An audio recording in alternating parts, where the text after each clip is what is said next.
희망의 새해가 밝았습니다. 새해 만물을 새롭게 하시는 하나님의 놀라운 은혜가 여러분의 심령에, 여러분의 가정에, 여러분의 일터에 충만하시기를 기원합니다. 새해는 우리 모두가 새로워지기를 소망합니다. 지난 2년 동안 계속되고 있는 이 코로나 팬데믹은 우리가 새로워지지 않으면 안 된다는 사실을 교훈하고 있습니다.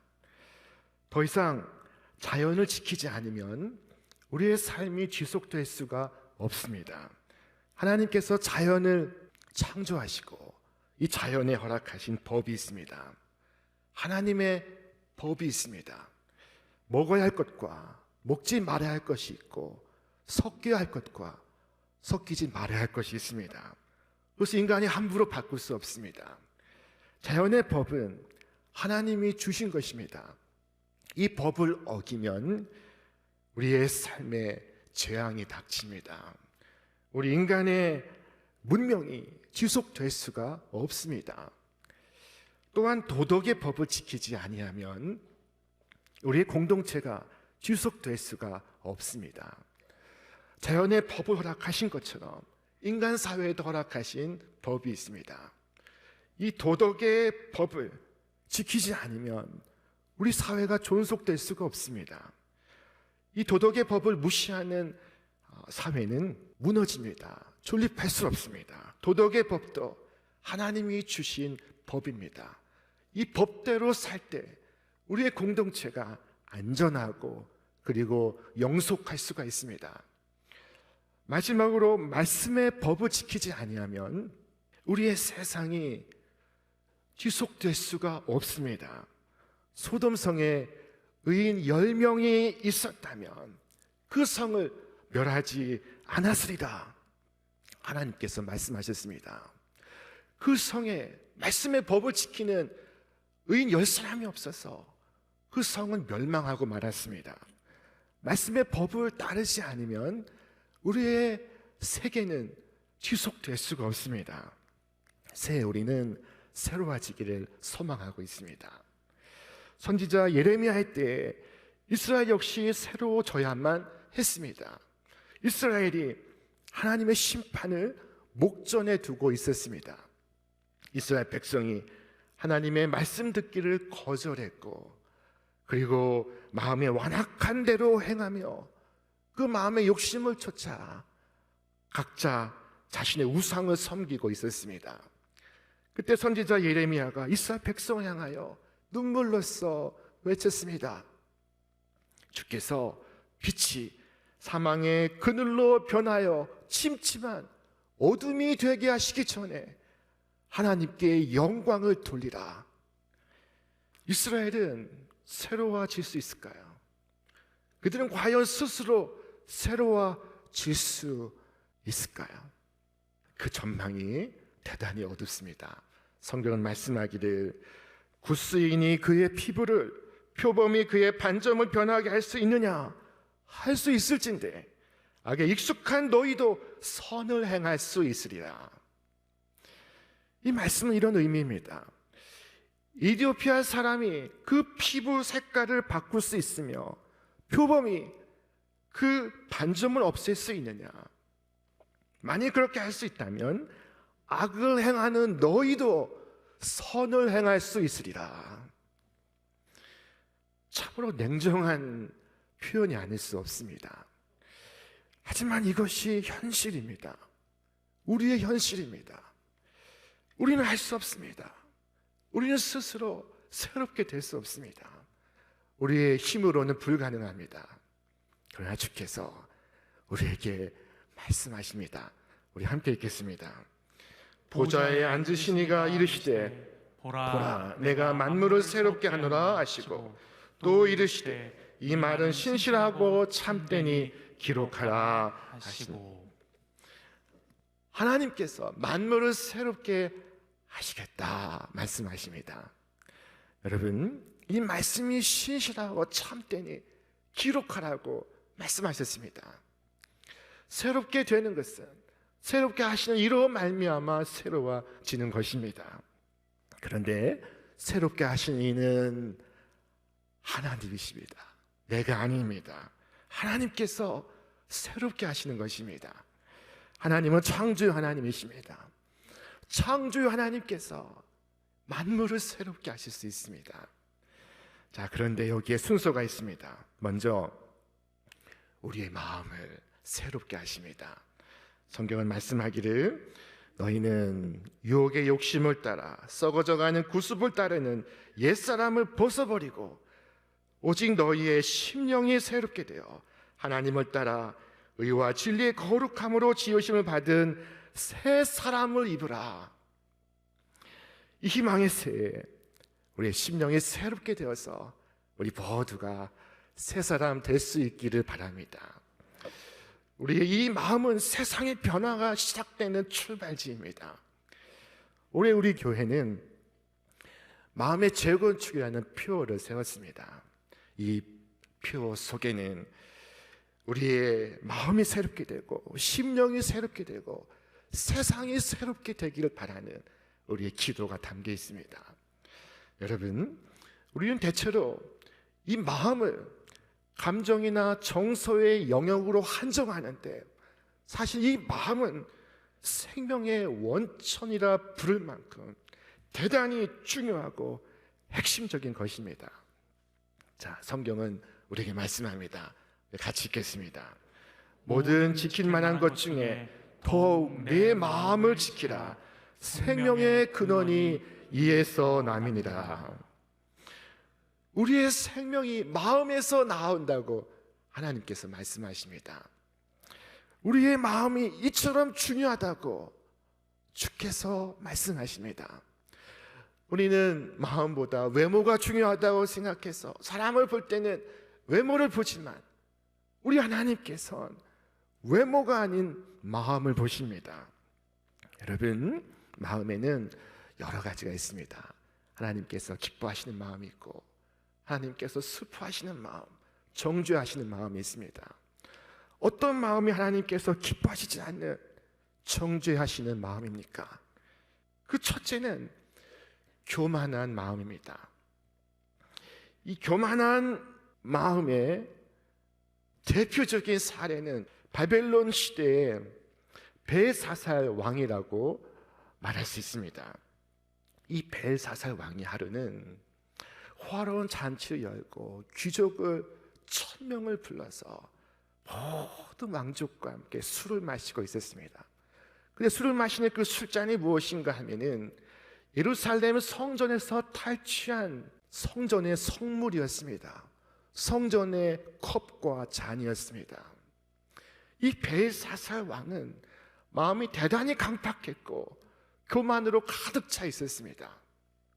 그의 아버지 느부갓네살 왕이 이 똑같이 교만하다가 하나님께 징계를 받은 일이 있었습니다. 그의 아버지 느부갓네살이 마치 들짐승과 함께 거하며 들짐승과 하나가 되어서 소처럼 풀을 먹는 미친 사람이 되어서 7년을 지낸 적이 있습니다. 이것은 예언대로 이루어진 것이었습니다. 이것을 안다면은 이것을 교훈 삼아서 이 벨사살 왕은 겸손한 길로 걸어갔어야 했는데 그는 그렇지 않았습니다. 그에게 다니엘이 말했습니다. 벨사살 왕이여, 왕은 그의 아들이 되어서 이것을 다 알고도 아직도 마음을 낮추지 아니하고 도리어 자신을 하늘의 주제보다 높이며 금과 은과 구리로 만든 신상들을 찬양하고 도리어 왕의 호흡을 주장하시고 왕의 모든 길을 작정하시는 하나님께 영광을 돌리지 아니한지라. 이것을 다 알고도 라는 표현이 무섭습니다. 여러분, 우리 주변에는 이것을 다 알고도 같은 죄를 끊임없이 반복하는 일들이 목격되지 않습니까? 교만한 마음은 변화를 거부합니다. 교만한 마음이 있는 곳에 세상은 변화되지 않습니다. 하나님의 능력이 나타나고 계시가 이루어지고 기적이 보이지만 그러나 그 감동과 기쁨은 잠시일 뿐 다시 불신이 머리를 들고 죄악이 그치지 않습니다. 그때 이 벨사살 왕이 술 마시는 그 시각에 그가 보는 앞에서 한 손이 나타나 벽에다 글을 쓰기 시작했습니다. 그 글은 메네 메네 데겔 우바르신, 영어 성경은 numbered, weighed and divided 라고 번역했습니다. 메네는 시간을 세웠다, 곧 왕의 나라의 시간을 쟀다. 데겔은 무게를 재었다, 곧 왕의 마음의 무게를 재어 보았다. 그리고 우바르시는 그리고 나누었다, 나라가 나뉘었다라는 의미입니다. 자, 그날 밤에 메대와 바사 연합군이 침범해서 이 벨사살 왕을 죽이고 바벨론을 멸망시킵니다. 나라가 두 쪽으로 나뉘게 되었습니다. 여러분, 하나님은 우리의 마음을 헤아리십니다. 하나님께서 마음을 지으셨기 때문입니다.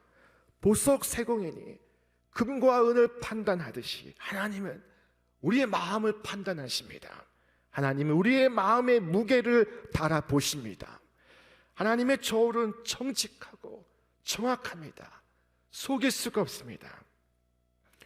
둘째로 하나님께서 정죄하시는 마음은 외식하는 마음, 곧 위선의 마음이라 할 수 있습니다.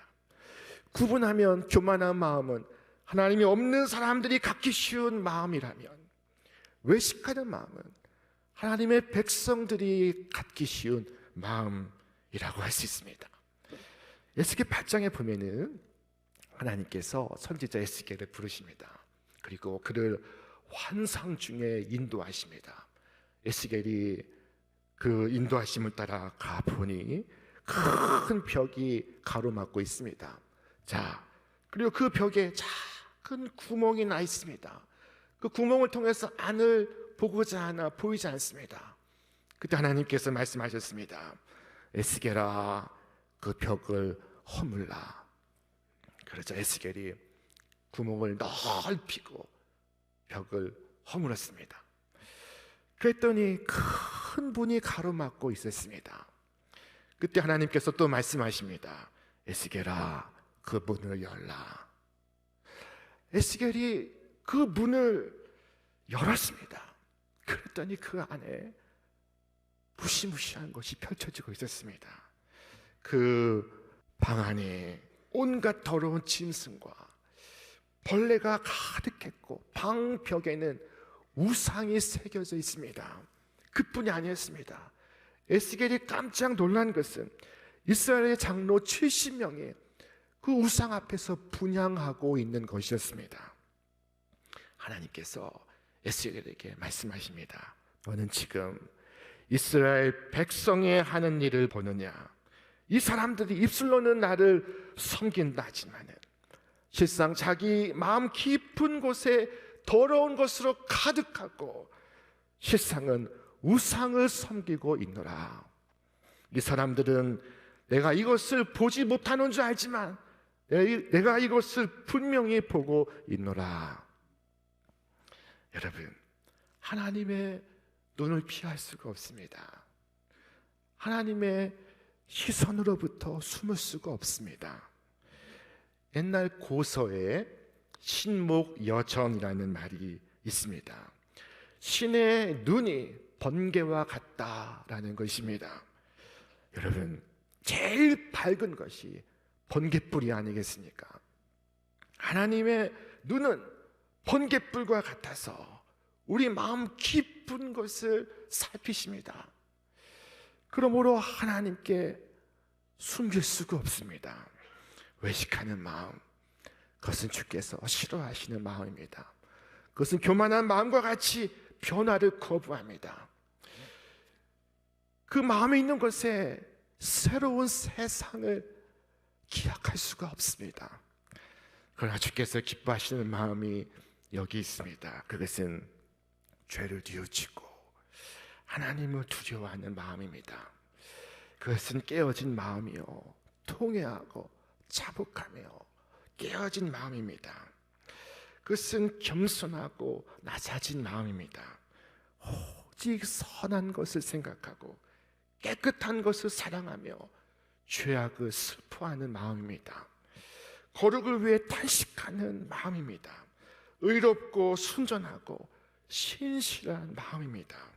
부드럽고 진실하며 간절한 마음인 것입니다. 여러분, 이 마음이 있으시니까 우리의 심령에 새 마음이 부어지기를 기원합니다. 나의 생각을 붙잡아서 그리스도께 복종하시기를 바랍니다. 주께서 말씀하십니다. 우리 같이 읽겠습니다. 우리의 싸우는 무기는 육신에 속한 것이 아니요 오직 어떤 견고한 진도 무너뜨리는 하나님의 능력이라. 하나님 많은 것을 대적하여 높아진 것을 다 무너뜨리고 모든 생각을 사로잡아 그리스도에게 복종하게 하니.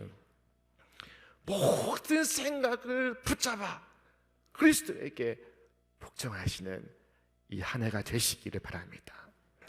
그러므로 너희는 이 세대를 본받지 말고 오직 마음을 새롭게 함으로 변화를 받아 라고 말씀하십니다. 마음을 새롭게 함으로 변화를 받으라. 변화가 내 마음에서 시작됩니다.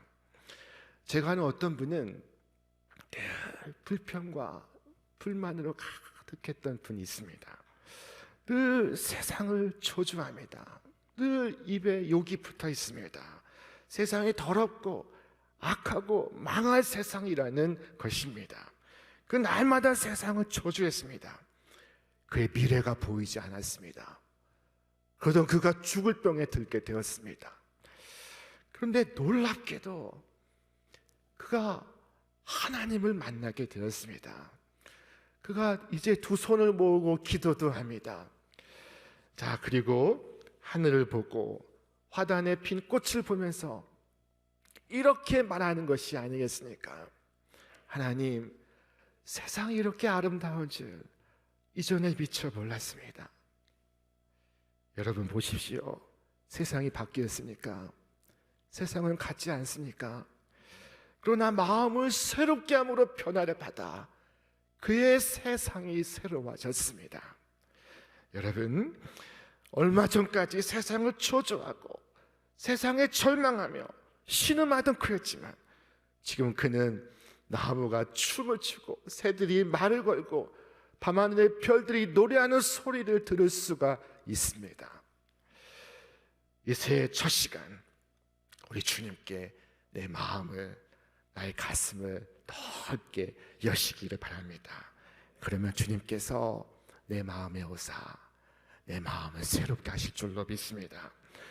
주님이 원하시는 것, 그것은 바로 내 마음인 것입니다. 주께서 말씀하셨습니다. 우리 같이 읽겠습니다. 내 아들아, 내 마음을 내게 주며 내 눈으로 내 길을 즐거워할진다. 내 아들, 내 딸, 네 마음을 내게 주며 라고 말씀하고 있습니다.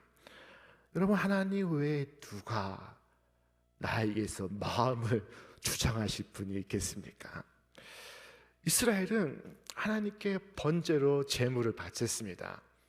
양도 바치고 소도 바치고 하늘에 나는 새도 바쳤습니다. 그런데 이스라엘이 바치지 않은 것이 하나 있습니다. 그것은 물고기였습니다. 생선을 바치지 않았습니다. 왜 이스라엘은 제사에서 생선을 바치지 않았을까? 그것은 이 물고기를 산채로 제단에 드릴 수가 없었기 때문이었습니다. 바다에서 잡아 육지로 가져오면서 이미 그 심장이 부패하기 시작합니다. 깨끗한 마음을, 온전한 마음을 드릴 수가 없습니다. 하나님은 마음을 받으시는 분이시기 때문에 이스라엘은 물고기를 바칠 수가 없었습니다. 여러분, 우리가 마음을 드릴 때 우리의 마음에 하나님은 당신의 사랑을 가득 담으십니다. 하나님의 마음을 얹으십니다. 하나님의 마음은 사랑 그 자체이십니다. 우리 말씀 읽겠습니다. 성령으로 말미암아 하나님의 사랑이 우리 마음에 부은 바 됨이니. 코로나 팬데믹 이후에 벌써 햇수로 3년이 되었습니다. 여러분 여전히 하나님께 여러분의 마음을 드리고 있습니까? 여러분의 마음이 여전히 하나님과 가까이 머물고 있습니까? 여러분, 이 새해 첫날, 이 첫 주에 마음에 결단하시기를 바랍니다. 주님, 내 마음을 받으시옵소서. 내 마음을 온전히 주님께 드림으로 나의 삶이, 나의 가정이, 나의 세상이 영원토록 주님과 함께 있기를 주님의 이름으로 축원합니다. 마음을 누가 강제로 시켜서 드릴 수가 없습니다. 이것은 기꺼이 자발적으로 즐거운 마음으로 스스로 해야 하는 것입니다. 마음을 반만 잘라서 드릴 수도 없습니다. 그것은 이미 죽은 마음입니다. 주께서 말씀하셨습니다. 너는 마음을 다하고 뜻을 다하고 힘을 다하여 네 하나님 여호와를 사랑하라.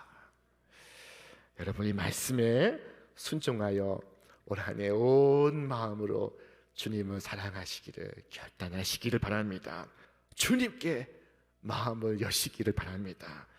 내 마음 주님께 여실 때 주님께서 내 마음에 임하사 내 마음에 당신의 사랑으로 가득히 채우십니다.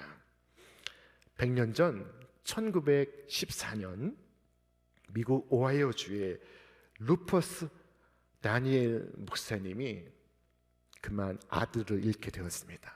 이 목사님은 아들을 잃고 상심에 빠졌습니다. 그의 세계가 어둡습니다. 누구도 그를 위로할 수가 없습니다. 어디에서도 소망을 찾을 수가 없습니다. 그런 그가 새벽 침상에서 일어나 그의 마음을 열고 다시 하나님을 초대합니다. 그때 그에게 놀라운 회복과 갱신이 일어나기 시작했습니다. 그때 그가 지은 시가 우리 찬송가 289장입니다. 이 찬송가는 100년 전에 우리나라에 소개될 때도 289장에 수록이 되었는데 100년 후인 지금도 289장에 담겨 있습니다. 주 예수 내 맘에 오신 후 변하여 새 사람 되고 내가 늘 바라던 찬빛을 찾음도 주 예수 내 마음에 오심. 이 찬송은 일제시대에 소개되어서 암흑기에 불려진 찬송이었습니다.